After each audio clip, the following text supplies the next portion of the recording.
Hi, I'm Doug Alexander, inviting you to watch our new show, Cable Now. Wednesdays at 7, we have special guests who will be here to discuss our programming and other issues and what's new around Cable Regina. We'll open the telephone lines. We invite your calls. Don't miss it. It's our new cable information show called Cable Now. Wednesdays at 7 on 7.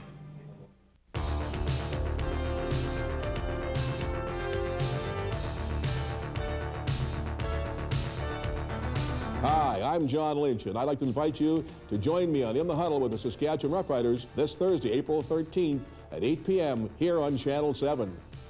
Joining me here in the studio will be my co-host, the old Polecat himself, Bob Poley. We'll also have Roughrider head coach Danny Barrett telling us how things have gone in his first 2 months as a head coach. General Manager Roy Shivers is back from a long, extensive scouting trip. He'll tell us how things went and where he's planning to go next. We'll also introduce you to the new Roughriders assistant coaches, Gary Echeverry, the defensive coordinator, Bill Dobson, the Roughrider offensive line coach, and Harold Smith, the new Roughriders quarterback and receivers coach. And as a special treat, we'll introduce you to the Roughriders' new starting quarterback for the year 2000, Henry Burris. So on behalf of myself and Big Bob Poley, I'd like to invite you to get in the huddle with the Saskatchewan Roughriders. There's lots to talk about. Join us this Thursday, Channel 7, 8 p.m.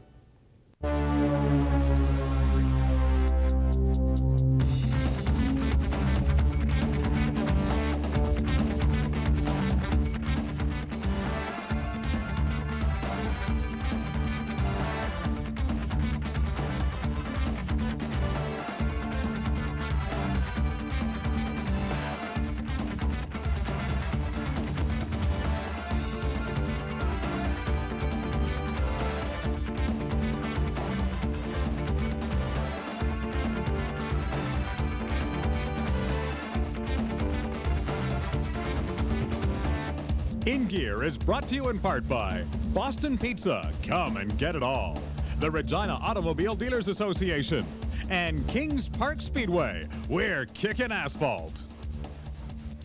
Good evening, everyone. Welcome to another edition of In Gear, the show that puts you in the driver's seat. I'm Joey Haddisbeck. We've got another great show lined up for you tonight. Barry's Automotive Adventure. You're going to see a beautiful car that you may have seen driving around Regina, and after you see this, you're going to want to look for it as well. A Rolls-Royce. Barry and company went out and took a look at that. We've got that as well. John Dulong is going to join us for another Auto Focus segment. Some more on our spring checkover of the Cable Regina van. Look for that. And as well, we are going to be talking tires tonight, and I'm going to introduce you right now to my two guests for this evening. First off, we'll start with Rod Curl. Rod, nice to have you on the show tonight. And as well, we've got Garth Cronk tonight. Hi, Garth. See, we got rid of a Garth, but now we still have, we've got another Garth with us. So, you know, that was the whole big plan all along. No, it was a mistake on your part. Oh, no, not at all.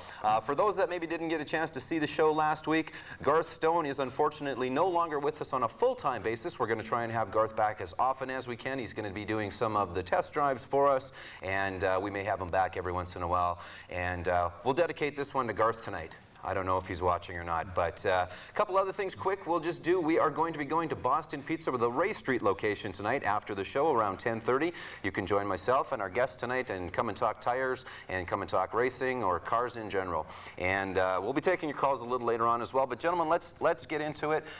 Spring is here, or at least we hope it is. It didn't look like it yesterday morning when I drove to work, but winter tires coming off and the other set going on. Let's talk about that. You and I had discussed a little bit earlier the fact that a lot of people now are going to the winter tires and then changing them over to something different in the summer, Rod. Yeah, definitely. The last 3-4 years now, winter tires have really become very popular again versus just going with the all seasons like it used to be. Yeah, it used to be, you know, my dad always had the set out in the backyard in the summer or the winter, whichever one he needed to be on. And we haven't had horrible winters in the last couple of years, but it hasn't made a difference. Like you say, things have come back around again. Yeah, with the new vehicles with your low, wide profile tires, you don't get very good traction and stuff out of this type of a tire in the wintertime.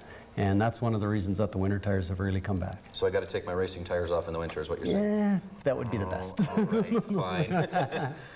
Garth, how about some changes in the industry for yourself in the last little while? What's been coming up? What's been new? We're going to talk about a brand new tire that you guys have in a little bit, but what have you seen the industry changing in the last little while? Well, the advent of the low-profile tires, as you see all the new cars coming out with 60, 50 series tires, very low, very wide.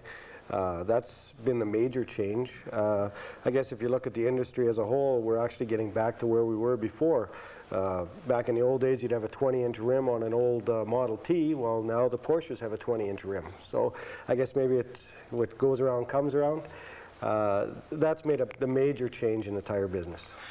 A lot of it has to do with driving styles. My tires are probably not going to last as long as, say, someone who drives, I was going to say the speed limit. I drive the speed limit, but maybe not as aggressively out on the road. Tire wear, it's going to happen in all instances, but the tires really have changed, and you're going to get a lot more, regardless of your driving style, or is it going to make a big difference still? Yes. The vehicles now have such a much better suspension. You've got a better road feel. They're a lot safer. I remember I used to always dream about driving my '69 Camaro, and I had the opportunity to drive an old one not that long ago, and I didn't realize how really bad they are. A new car is so much better. The handling performance is way better. It's the whole package, I would assume, just the different suspensions that they've put into the vehicles now, and are things like even the brakes and the anti-lock making a difference on the tire wear? Yeah, very much so. ABS brakes, when they first came out, they had hoped that they would really stop a lot of accidents, and I'm sure they have in some instances. What they've really helped is the tire wear. You don't get lockups where you flat spot your tires, and especially with some of these new tires are very soft rubber compounds, and it's very easy to ruin a set of tires on a lockup. ABS has really helped out a lot, tremendously. Rod, what are some of the things that I'm going to look for? If I'm looking to get a new set of tires, I can physically take a look, and what are some things that are definite signs that I'm going to have to come in and see you guys at Cal Tire and get some new rubber? Oh, it really makes a difference on your driving habits and so on as to what type of tire you're going to put on. As far as what you need, when you need it, I guess there's wear bars in the tread of the tire. There's a little rubber that goes right across the face of the tire, right, and that's called a wear bar, and that's actually at 2/32 of rubber. And when it gets worn down to this wear bar, that's when a tire is actually classified as being worn out. So I've got something like that on my race tire as well, and we've got a little gauge that we put in, and we read actually from the top of the tire down, and we do it that way. So you're saying that this is something, once you see that gone, much like on your brake pads, you know, you start to see a little bit, and you know that it's time to change? Very much so, yeah. You really got to make sure you're aligned and balanced, because I know I've seen, like my tires even on my old van, on the outside they were worn, but on the inside they were okay, and that's got to come down to alignment and the way that my car is set up, and my tires as well. Yeah, alignment is very crucial to making sure that you're going to get the longevity out of your tires that you should. Nowadays on the front wheel drive vehicles, you can align all four wheels on the car too, whereas your older cars you basically used to just do the front. So it is quite important to make sure you get all four wheels done now. Balancing as well, very crucial to make sure your balancing is done. If your balancing isn't done, your tires are going to wear erratically on you. It also makes just for a very uncomfortable ride. You get vibrations and what have you. So you brought it up, and that's a great point. The front wheel drive, a lot of vehicles now, you know, the general consensus is front wheel drive now. Yep. Does that affect the way the tires wear as well? Other than it used to be the back tires that wear out faster than the front tires. Yeah. No, choose exactly the opposite. On a front wheel drive vehicle, you basically got the entire weight of the vehicle on the front end. The front end's doing all your power, your brake, most of your braking and so on. Very crucial to rotate tires on a very regular basis. Let's talk about rotate. I mean, I had heard that, and I'm fairly comfortable in the fact that I know what rotating tires is, but maybe not everybody is. Maybe they don't know exactly what we mean when we say rotate the tires. Why don't you tell us what that is? Well, rotating your tires, taking your front tires and putting them on the back and your back to the front. With the front wheel drive, you can appreciate that the front wheels do the steering, the driving, the turning. They do basically everything, and probably 70% of the braking. So those tires take a tremendous amount of wear, and they're prone to getting erratic wear. So what you do is, at a regular interval, 8,000 to 10,000 kilometers, you take those tires, put them on the back, and the back ones to the front. What that does is evens out the wear, so you wear out an even set of tires. Do you go side to side as well? Like, do you take the front one and go to the back, or do you pretty much take the front and take them on the same side? You tend to cross them. The reason crossing is automatically you have the tire turning the opposite direction. So if it's starting to get any feathering or erratic wear, by turning it the other way, it tries to even it back out again. So it tries to correct any minor problems that you're getting. Some manufacturers recommend different rotations, cross, straight back, and then you get into where you bring the spare into the rotation and things like this. So it's something that I would really leave up to the experts to do. And I guess supposedly we're supposed to be the experts. So well, I think so.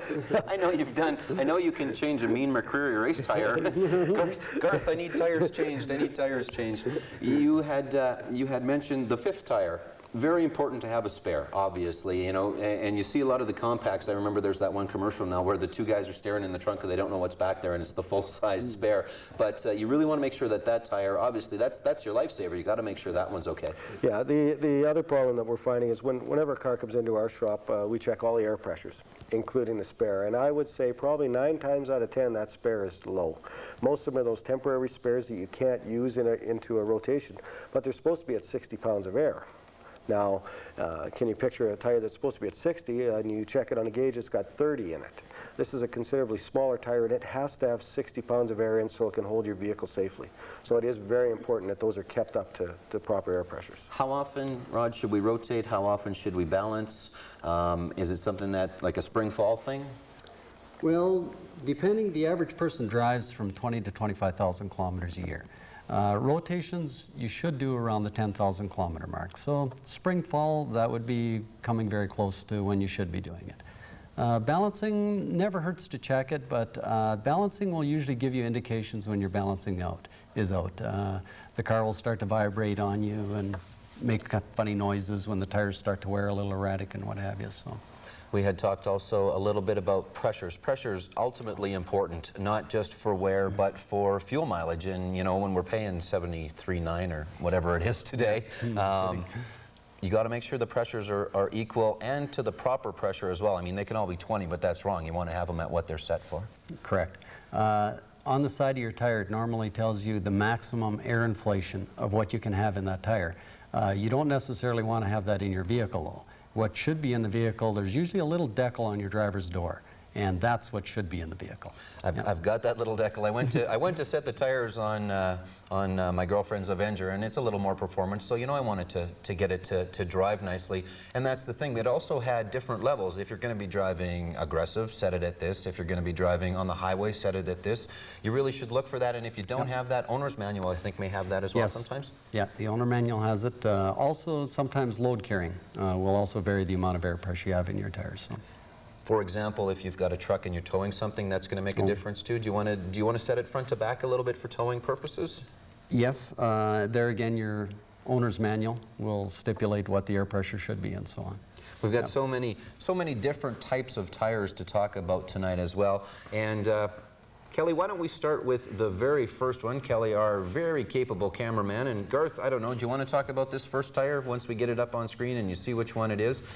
This one looks the biggest and the beefiest. I'm not sure what it's for, but let's find out once we get going here. The first tire that we'll be showing is a Bridgestone Blizzak. Probably everyone has probably heard that name. It's the ice radial. It was the first tire that was introduced. It's a studless grip tire. It has a tremendous amount of siping in it. It's got ice compounds. It is a winter tire. It is designed for winter. It gives you much better braking, handling. It's phenomenal as far as the winter. And there's a lot of other companies that are into that ice radial one, but this is the one that sort of started it for everybody. Again, it's a studless winter tire. We talked about winter, summer. And if you've got winters, I mean, you don't really want to leave your summers on through the winter, but you definitely don't want to leave your winters on through the summer. Yeah. If we could actually pinch the tire, you could feel that the rubber is very soft on this tire, and when it's 40 below, it stays soft.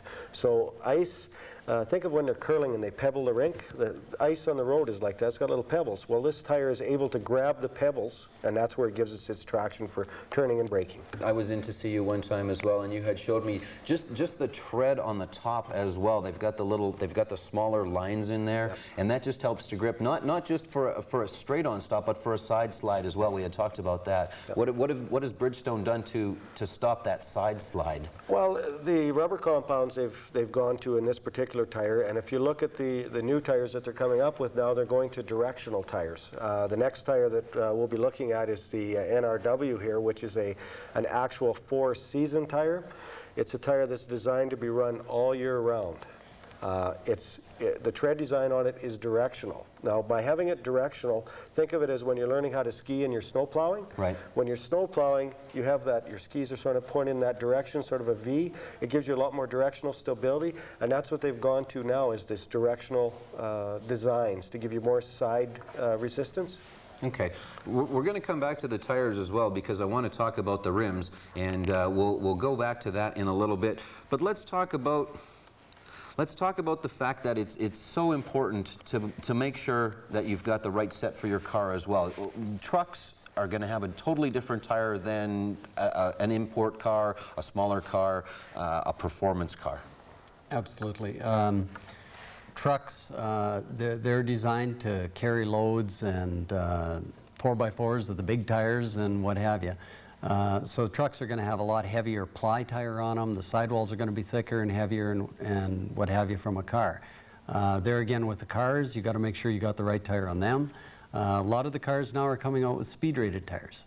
And it's very important to make sure that you do stay with the proper speed rating for your vehicle and so on. All right. Lots and lots to talk about in the next little while, but what we're going to do now is we are going to head to Barry's Automotive Adventure. He and Randy went out a couple of days ago and took a look at a beautiful car. They went and saw Ed Williamson and his 1971 Rolls-Royce Silver Cloud, and we've got that for you now on Barry's Automotive Adventure here on In Gear.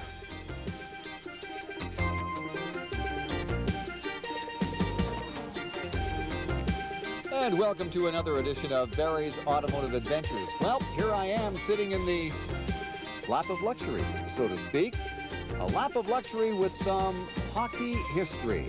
We're going to check it out in just a second, but here's to you. Let's go look. We're visiting with Ed Williamson today and his 1971 Silver Shadow Rolls-Royce. And this has a little bit of history. First of all, Ed, thanks for taking some time out with us today. Nice sunshiny day. It's a beautiful day, yeah, it is. And we haven't had many of those for a while. Let's talk about the history of this 71 Rolls-Royce. First of all, where did it come from? Yeah, originally this car was sold new to a customer in Belgium. We actually went over and took a look at it when we heard it was for sale, and I liked it. Well, there's not much not to like. I know a little bit about Rolls-Royces, and we checked it all out and everything and purchased it, and we actually drove it around Europe for a little while, and then had it shipped home. We flew home and had the car shipped home later. It's quite a status symbol, owning a Silver Shadow, a Rolls-Royce of any kind, but the Silver Shadow really holds a status symbol. It has been driven by royalty. It has been driven by many celebrities all around the world. Yeah, well, they're quite a car. They deserve half their reputation that they have worldwide anyway. You know, it's a well-earned reputation that Rolls-Royce has. They are the Rolls-Royce of automobiles. Now, you've got it here in Regina. Pray tell, what do you do with it? Actually, don't do a whole bunch with it. I own a limousine company on the side. I have a job that I do day to day, but I have a limousine company on the side, and we use the Rolls-Royces with the limousines. We use them for weddings and anniversaries and graduations and things like that. But you know, they're for a fairly discerning type customer. They're not a standard limousine type customer, but we pick up a lot of interesting people and things like that. Gordie Howe was in town yesterday. Wow. I don't know if you know that, but he was in town doing something with the post office about a stamp or something, so he got a ride in one. Interesting. And I'm told that the inside, the interior of a Rolls-Royce can tell a story. Can you take us on a bit of a tour and tell us that story? Sure. No, there's some interesting things about Rolls-Royce. You might want to know that they have their own cattle. Wow. They produce their own hides, a company called Connolly Leather. They also use Connolly Leather in Jaguar, Aston Martin, things like that. If you take a look at them, The cows are raised in fields in small English villages, and they have no fences. And they're designed that way so that the cow can never brush up against a barbed wire fence or anything. They just have moats that separate things. So the hides are unblemished. The cows are all dehorned and examined quite frequently. And if any blemishes do go, they're sold to lesser leather companies. Some interesting things about this car is it has a rare option. It has a leather headliner, Connolly leather headliner. And that option in 1971 cost about $5,400, which is approximately the cost of a 1971 Mustang. Isn't that something? Holy man. Yeah, but they are a beautiful car. You'll notice all the rare woods. They used a burled walnut or a burled rosewood. They also use bird's eye maple inlays, and then they're covered with a process called French polishing, where they use lacquer and rub a pumice in by hand, and they do many coats of wood. You get into a Rolls-Royce, and the first thing that hits you is that smell, leather and wood. It's pretty incredible. It is an incredible smell. As a matter of fact, when I jumped in a little while ago, I thought to myself, that reminds me of my dad's British console. I remember that smell so well. It took me right back into the, oh man, I was just a little guy then. Yeah, they're pretty amazing. And you know, you got to consider something. This car is 30 years old, and you get into it, and the smell is the first thing that hits you. It still has a rich, unbelievable smell. It really does have a rich smell to it right away, and you notice it right away too. Yeah. Here's another interesting thing about Rolls-Royces is we'll just let go of this door. The door closes. You don't have to slam it. No, you don't, and the door closes. They'll all do the same thing, the front door. You just open it, and just let it go. The door closes. Bang. Yeah. Interesting thing about Rolls-Royce, again, you'll notice the door is aluminum. The roof line is aluminum. The wings, or fenders, are very heavy gauge metal, okay? The bonnet, or the hood, again, aluminum.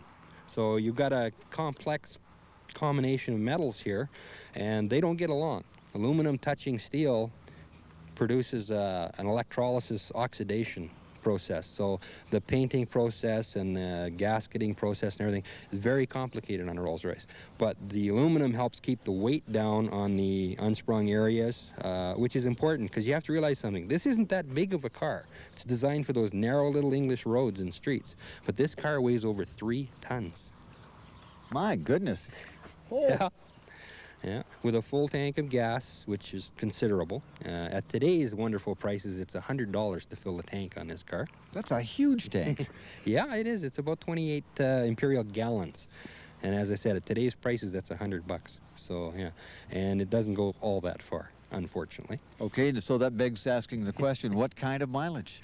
Actually, it's not something I think most Rolls-Royce owners are really concerned about. I would have to venture in this city driving around probably around 8. 8 miles to the gallon? Yeah.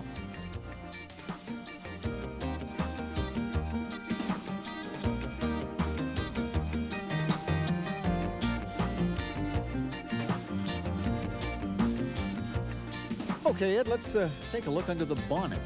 Okay. Okay, here you go. This is about a 417 cubic inch engine, 6.8 some liters.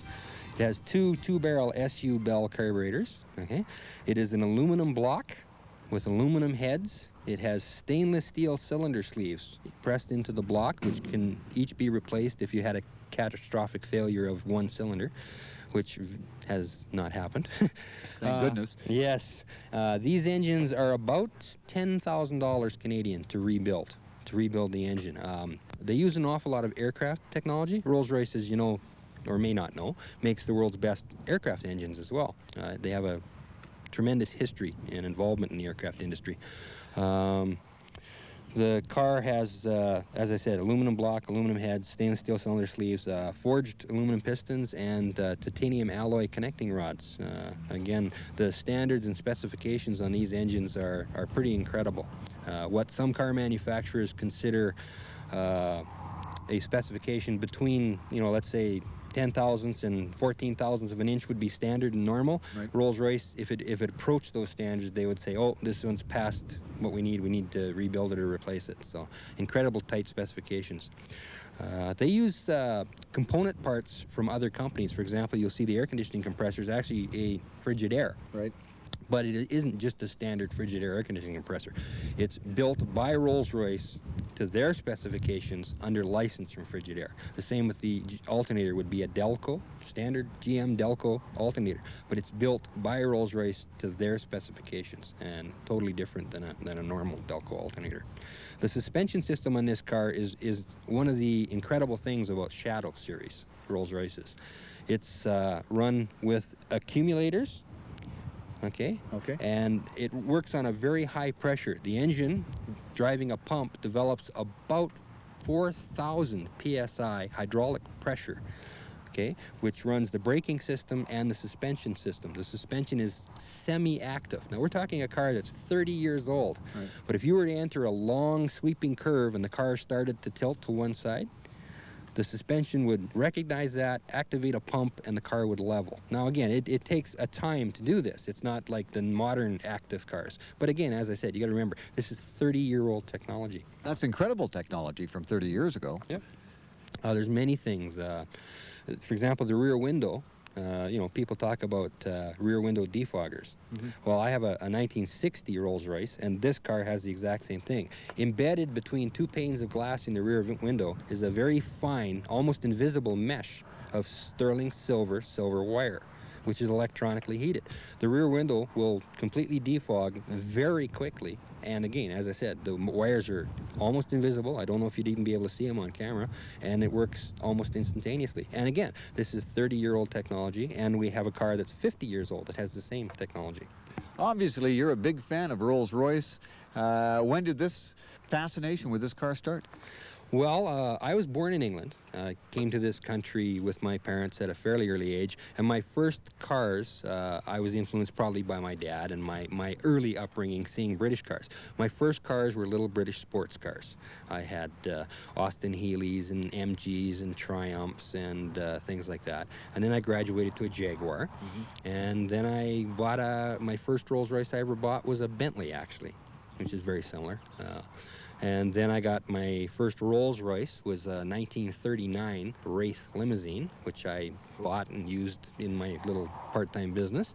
And then I bought a Silver Cloud series, which is the series immediately before the Shadow. And then I got this one. This is a very interesting car, and I bought this car in '88 and went over to Belgium and got it. I had it for about 3.5 years, and I actually sold it to a friend of mine in Leduc, Alberta, just outside of Edmonton. And a week after I sold it, I was a very sorry man, and I have been whining and sniveling and moaning and trying to get this car back for 9 years. And I finally got it back about 1.5 years ago, and I'm very pleased I did. Should have never sold it. I don't know why I did.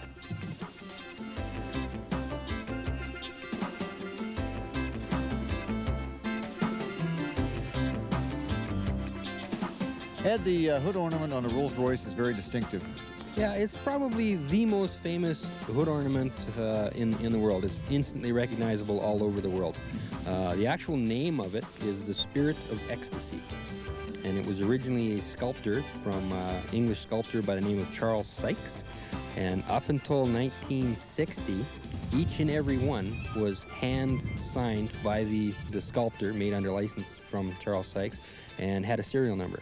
And then after that, they increased their production to a point where they thought that wasn't necessary anymore. But we're still talking where they made from 500 cars a year to maybe 1,000 cars a year. Like, this is their entire production. The hood ornament on this particular car is spring-loaded. It's one of the safety features so that it didn't impale anybody or anything like that. It's also hooked up to an alarm. If you move the hood ornament or try to tamper with it or steal it, the horn goes off very loudly. They're a very expensive little ornament and quite a collector's item, and a target of many people who wish to acquire them without purchasing them. I would say everything on this car is expensive. You got that right. But again, like I say, you get quality. You know, you do get what you pay for. They do deserve their reputation. for example, this car is 30 years old, and this is in totally original condition. It has not been repainted. It has not been, nothing has been re-chromed. The seats have not been redone or anything else. The car has lasted 30 years with regular routine maintenance, and it stands before you in this condition. A testament to the durability and the ability of Rolls-Royce to make an incredibly fine automobile. Absolutely incredible. Okay, we were alluding at the front end of the show that there's a bit of a hockey history to this Rolls-Royce. Well, there is, actually. If you remember, I told you that at one time I was foolish enough to sell this car to a friend of mine who lives in Leduc, just outside of Edmonton. Well, something happened up there was Mr. Gretzky, who everybody I'm sure is familiar with, decided to get married. And at his wedding, he wanted some nice cars. So he used, I believe, 3 Rolls-Royce Silver Shadows from various sources, and one of them happened to be my friend. And this car was one of the cars used in the wedding and carried some of the people from the party and Mr. Gretzky and his new bride. And it was used there, and as you see, Mr. Gretzky's got a jersey here, and if we turn it around, okay, you will see that it has been autographed by same said Mr. Gretzky.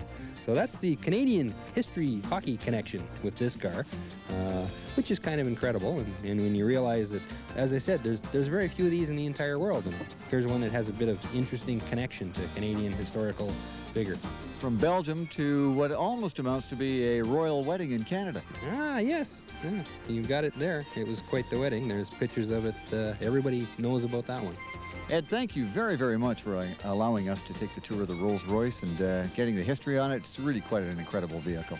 Well, I feel privileged to be the temporary custodian of such fine vehicles, you know, knowing that they will far outlast me. And I believe I'm privileged just to talk about them and promote them, because I really have a lot of respect and admiration for them. And that's another edition of Barry's Automotive Adventures, an expensive adventure this time around. See you next week.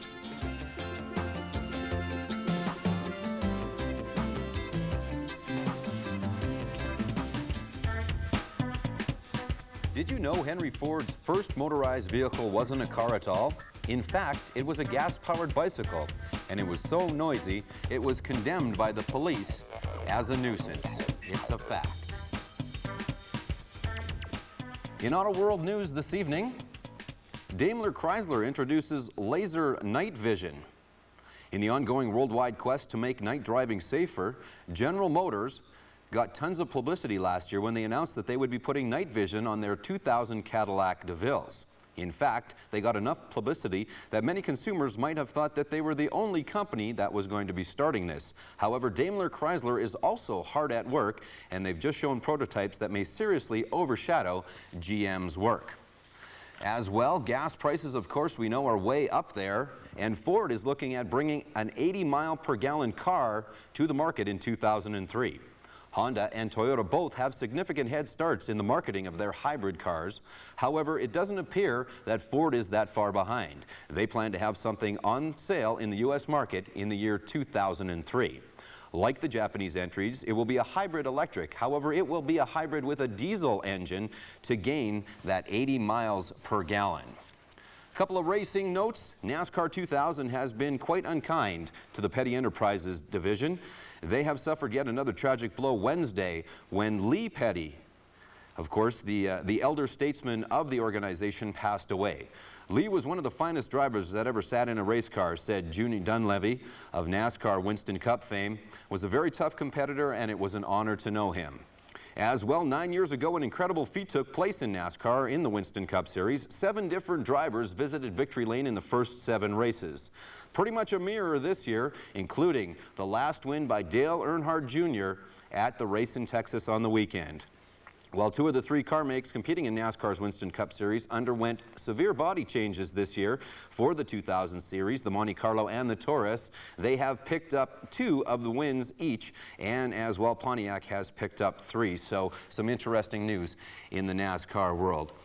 One thing we'd like to do is show you a nice car that we've got here that someone was so kind to give us this evening, and we've got that on display right now. And actually the owner of this car, be it a small version, is Jim Dean, the CEO of Cable Regina. So thank you very much, Dean, pardon me, for letting us have this great-looking 1963 Thunderbird convertible on display on our show tonight. He's the CEO again of Cable Regina, and he's got a nice-looking convertible that he's let us show here on the show this evening. A 1963 Thunderbird convertible, to be quite specific. So, gentlemen, can I bring in my 1963 Thunderbird and my Rolls Royce, and can we get some tires on them? We sure can. We sure can. It's surprising some of the nice cars that you do see coming out this time of year. We had a real nice 67 Mustang that was in from one of the guys at Well Done's car was in today, and he's getting it all fixed up. The cars are coming out. You're starting to look good on Albert Street. Yeah, no kidding. I bet. Not just the cars, though. You guys can do cars from the smallest, say the Ford Focus, the new one, up to the big 18-wheel rigs as well. Yes, we have our big center, our new store on McDonald Street, the one that's just opened there. They've got full semi facilities. We do earth mover, everything from the biggest to the smallest. I drive by that place every morning, and it takes me about 5 minutes to drive by it. It's your warehouse, but it's brand new, state of the art as well. It's just a great looking, brand new location. If you get a chance, stop in and have a look around. There's a lot of nice stuff inside there. Real nice to see. But we want to make sure everybody comes to Albert Street and comes and sees you guys too, right? For sure. Well, the better looking people are at Albert Street. Oh, well, there you go. Folks, we've got the phone key up on the screen. Of course, if you've got some questions for the gentleman, you can give us a call, 565-5376. Please give us a call if you've got some questions. Can you fix tires there as well? I know we've talked about putting new ones on, but you can get them repaired there as well, I would imagine.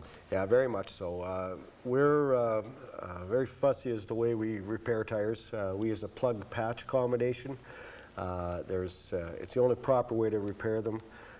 It basically restores everything to the way it was originally. It does a much better job, and really to explain it best would be to come down and we can show you what the actual unit looks like and how it works, and it's much safer. And again, safety is the whole key. Rod, that's one of the things that nobody should attempt to try and do at home. That you've got to bring down to someone like yourself at Cal Tire and get that done properly, because if they try and do it at home, they may get it fixed up with some way, but it may not last for that long. That's correct. The old days, you used to just push a plug in a tire type thing, and that was considered an acceptable repair. Nowadays, it's not. It's like Garth says, you want to go with a proper plug patch method. Every tire that needs to be repaired should be pulled apart, the inside of the tire inspected and so on. And to get these mag wheels that are out there nowadays, you gotta have special equipment for doing this. You can't do it at home. And we're going to talk a little bit more about those great mag wheels, but I believe we have a caller, so let's see who's there. Hello, you're on In Gear. Okay, well, maybe we don't. Maybe we don't have a call right now, but we'll see if we can get that fixed up and get back to that. That's okay. It's my first show. We're allowed to have a couple of mistakes every once in a while. Let's talk about rims. That's a big part of your business as well, and we'll take a little bit look. We can get just a pan shot of the tires. We don't need some close-ups on some of these rims, but man, that's coming back these days. You know, you used to have the Krager SSs out there, and it's really coming back, the mags. Yeah, the Krager SSs, your aluminum slots, those were the big things when, I hate to admit it, when I was a kid. That was a big thing. Now we're going into 16-inch stuff, 17-inch, 18-inch, wide profiles, different offsets, different compounds, there's different styles.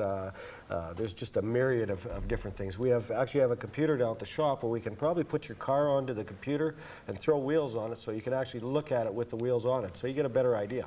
We've got some of the tires on camera right now, so let's take a look at what's the one that we've kind of got focused on right there. That's almost like a 5-spoke. Yeah, that's a 5-spoke aluminum. That's a painted and polished design. The tire that it's on, you can see, is a very low-profile tire. That's an Avon ZZ1, which is a Z-rated, high-speed rated summer tire. Extremely good performance tire. You get that combination of a light wheel, light tire. From your racing, you know unsprung weight. Well, that's what we're trying to do, reduce the unsprung weight, much better handling. very wide tread patch. Oh, it's got just, it's a juicy looking tire. I know it's tough for some people to understand when I say it's a juicy looking tire, but some, they just, you know, you got your winter tires, and you know, that's good, but you got your speed tires as well. That's your That's your yeah, exactly.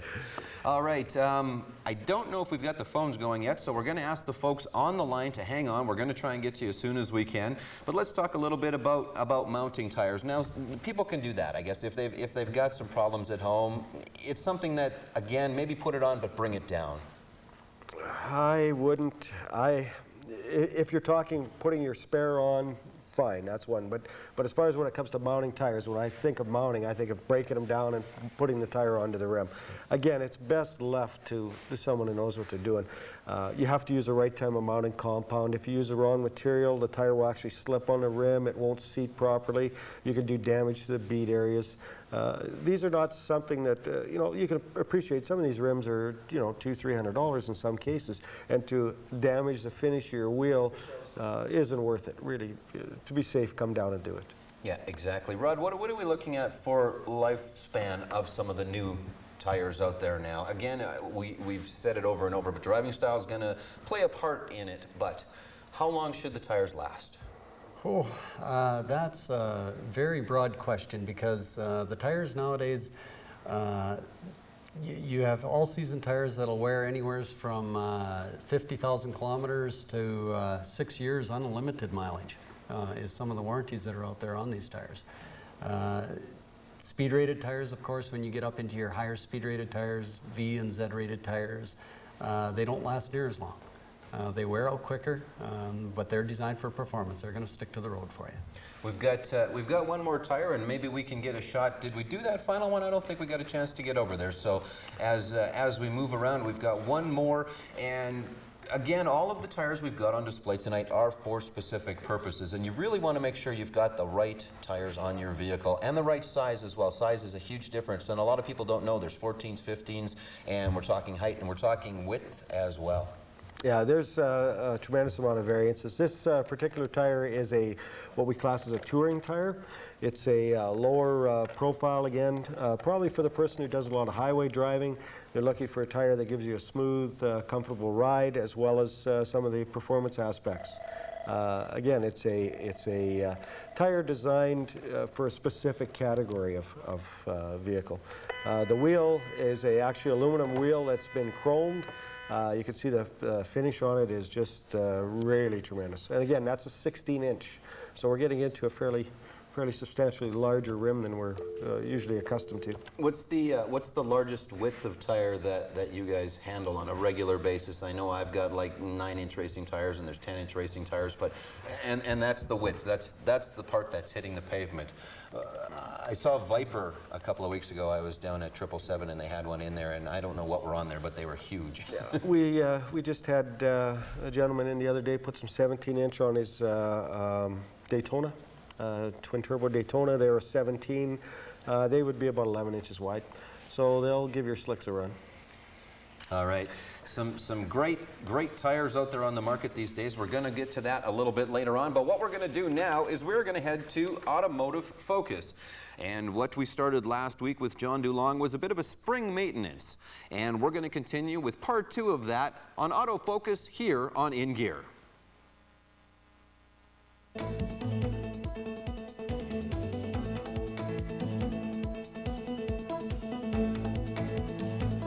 Hi, I'm John Dulong, and welcome to Auto Focus. We're going to continue our inspection of this vehicle for our summer and spring maintenance. Now, we've already looked at the front end of the vehicle, and we're now looking at the driver's door. What we're going to look at will include any of the doors. A lot of the parts we're going to look at is the things that other people cause, dents. So let's take a look down at this door, and we've got a perfect little example here, just of a small dent. Now, this is in pretty good shape. Obviously, this vehicle's been kind by the people that are parking near it, and we've only managed to get one small dent. If we look at it closely, what we're going to want to look for is the paint cracking or not. Now, if the paint is cracked, this means that moisture can get in. If moisture gets in, rust can form. And just because you don't see the crack doesn't mean it isn't there. What you have to do is decide, do I want to fix it, or do I want to see if there's any products that I could put on it to prevent or slow down rust until I can get a professional to look at it. Take a good look at it. When in doubt, check with a professional. So with the exterior of the door in pretty good shape, we're going to open the door up and take a look at the weather stripping in the sill.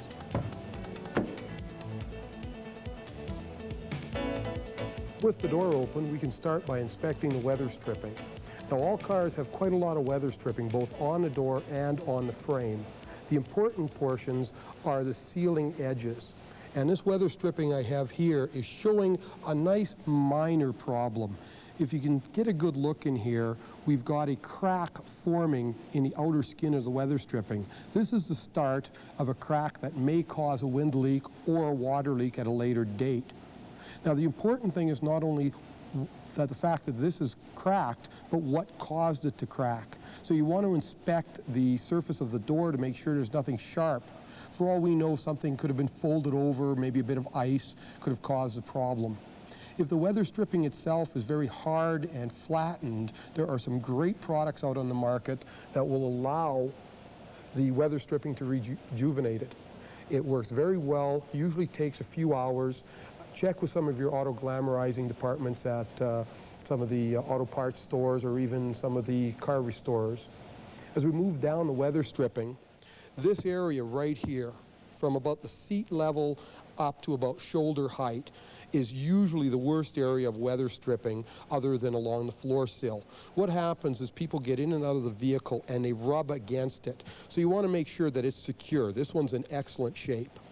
So we've got a minor damage at the top. This is in good shape, and we'll move down across the door sill. So when we go down on the door sill, we'll find that the weather stripping has a natural crease in it. And this is just where the two pieces join. That's not a rip. We've left some of the dirt in here that accumulates, and you can see gravel will form in here. When you're washing your vehicle, you want to get a stiff brush, maybe just something from your paint store, just to get that gravel out, because that's constantly going to grate away at the bottom of the weather stripping. Now, the weather stripping down at the bottom probably won't cause wind noise, but it could allow water intrusion in under the carpet where you could get hidden rust over a period of time. Now let's look at the door side of the weather stripping. Newer vehicles, in fact, have weather stripping on both the frame and the door. The weather stripping itself here is the primary wind noise stopping. So you want to make sure that it's in good shape all the way down the front especially. It runs all the way around the perimeter of the door, and like I say, is the first line of defense. Incidentally, this piece of weather strip around the window, you can see how it's sort of plied up a bit. That matches almost perfectly with the weather stripping damage we have on the door weather stripping. So a person may want to take very carefully and trim back some of this with a sharp razor knife, or again, take it in and get a professional to do it. It's really not difficult. We can peel it back and you can see how you could sort of just take the sharp edge off of it. With that, we're going to run down the trailing edge of the door. You can see the weather stripping's in good shape.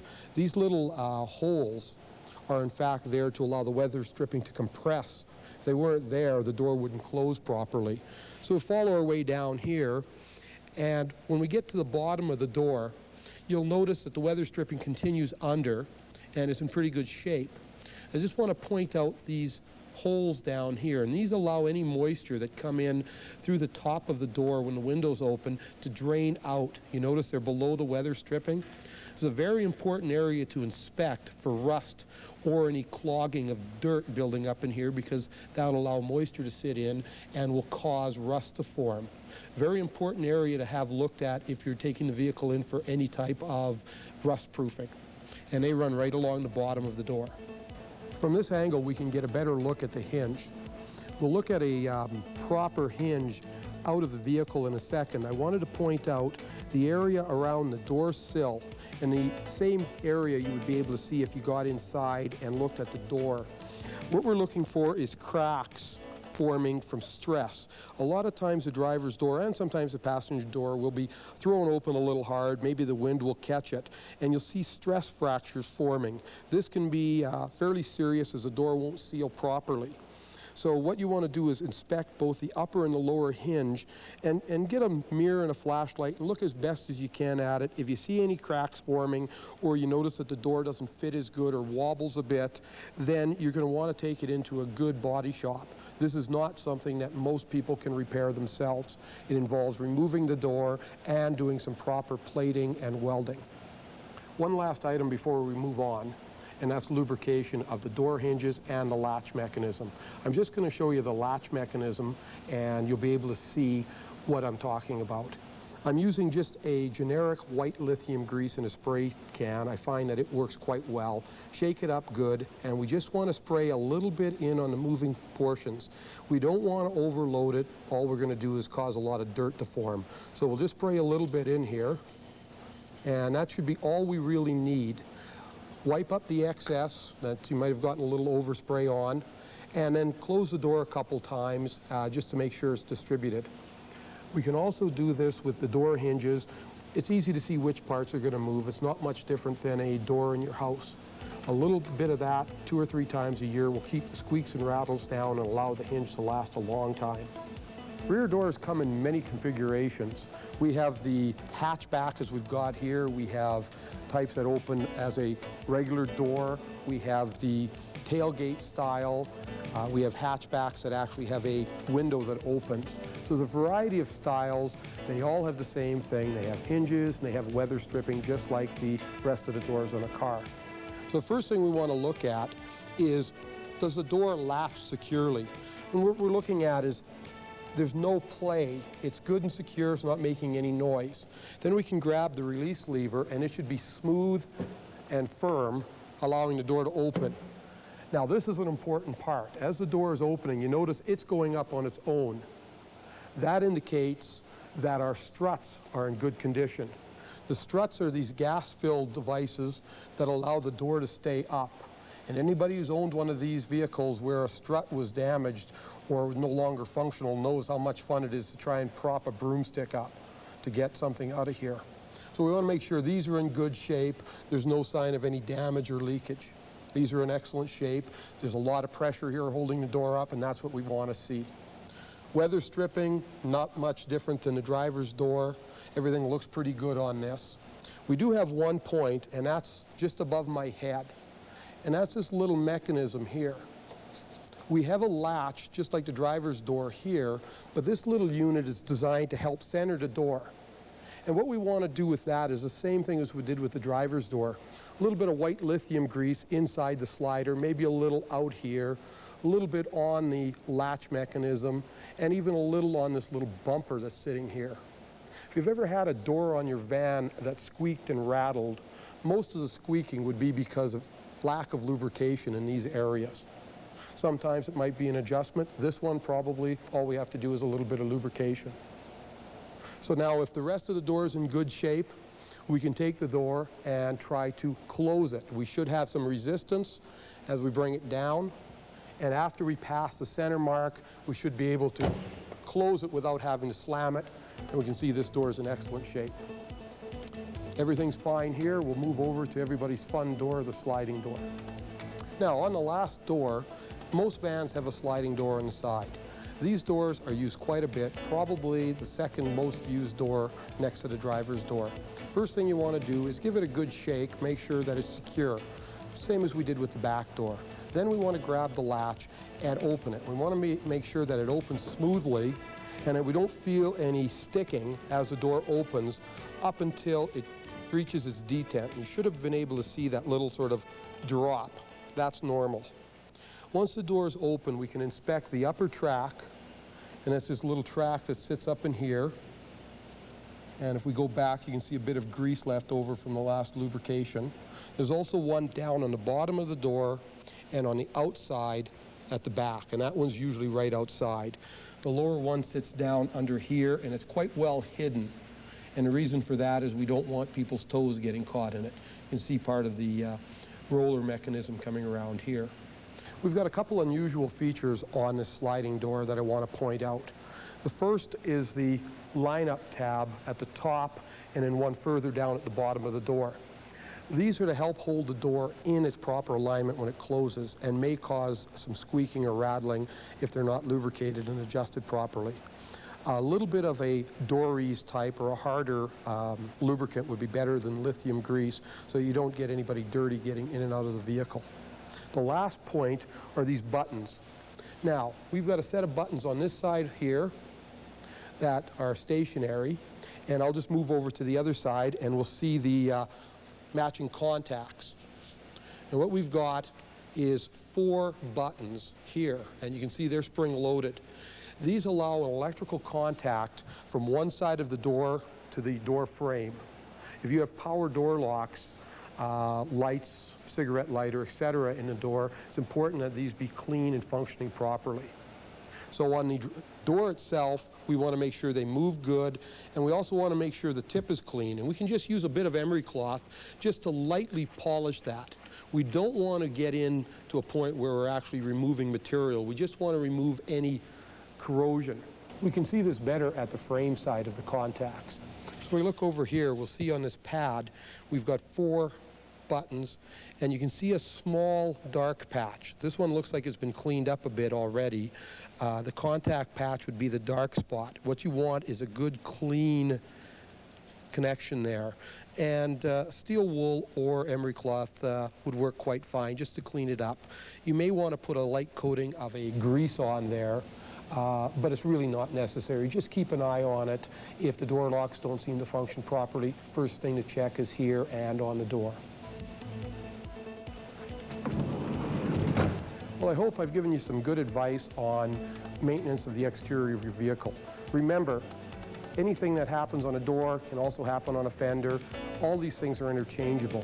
Make sure that you do a thorough inspection and try to cover as much as you can. If you feel in doubt, seek advice, whether it be from a hobbyist friend or professional. That's your area to look at. So we'll see you next time under the hood on Autofocus. I'm John Dulong.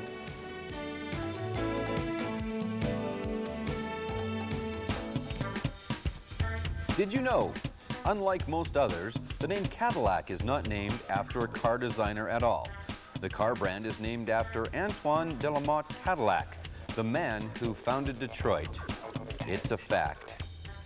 You know, I just bought a brand new minivan on the weekend from the folks at Crestview, Rick Alzamal. Thanks very much, Rick. And I got to go check all my doors now. But we've got some folks that have been very patiently waiting online with some questions, so let's do that. Good evening, you're on In Gear. Hi there, my name is Chad. I'm just wondering on size aspects, 245, 75, R16. What does that all mean? Well, 245, 75, 16. The 245, the first number gives you the width. Would be 245 millimeters wide. That would be the tread width. The second number, the 75, is what is called an aspect ratio. I get to use a big word every once in a while. It means that 75% of the width is height. The height being the distance from the rim to the tread area. Right. R meaning radial, and 16-inch in this case is 16-inch rim. Right. And air pressure is pretty important there, isn't it? Very much so. Very much so.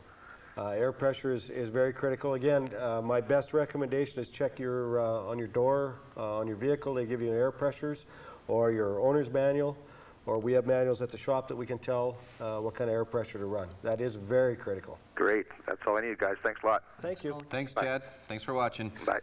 We're going to try and take one more quick one. Gentlemen, you have to answer this one quick, but we do want to get to one more person. Thanks for being on In Gear. Good evening. Sorry. That's okay. I have a 90 Sable with all-season radials that are roughly 8 months old. And when I'm going on the ring road, I get a shake at about 90 kilometers. What would cause that? Well, your balancing is out on your tires if you're getting a vibration. A very common item that causes tires to go out of balance this time of year actually is mud buildup on the inside of your wheels. So that would be the first thing to check. Make sure that's all washed out of there very good, and if the vibration persists, then you'd have to bring it in to have your balancing checked. Okay, thank you very much. You're welcome. Thank you for calling. Thanks. Bye-bye. Folks, everybody else online, we do apologize. We're going to have to get you to call back. Gentlemen, you get a chance to come back and be on with us once again? Oh, I'd love to. Be our pleasure. Lots of stuff we didn't get time to talk about. Come on down, see you guys at the Albert Street North location for tires, rims, getting them fixed, getting them changed, everything you need. Sounds great. Great. And if anyone couldn't make the call, please give us a call at the shop anytime. What's the phone number there? You can get us at 721-4313, which is a new shop, and 775-2287. 2283. 83, sorry. There you go. All right. Rod, thank you very much for being on Thank you, tonight. Joe. Appreciate It's it. been a Garth, pleasure. good to Thank you see very you much. again. Yep. Looking forward to changing some race tires for me again. You get down anytime. We're ready. I'll bring those McCreary's down and we'll flip them all around. Folks, thank you very much for watching tonight. We're going to be at the Ray Street location of Boston Pizza. Christopher Riley, get to bed. We'll see you next Thursday night here on In Gear.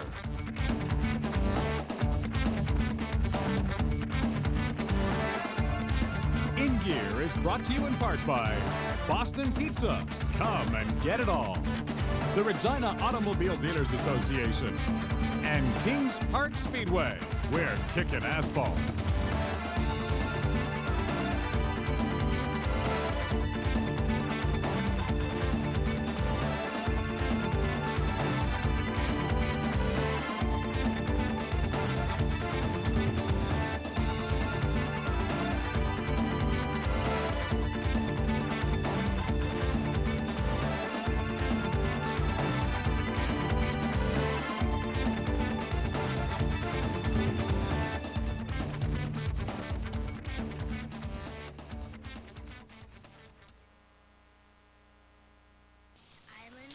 You chose to walk on the railroad tracks. Join me for Season 3 as we take a closer look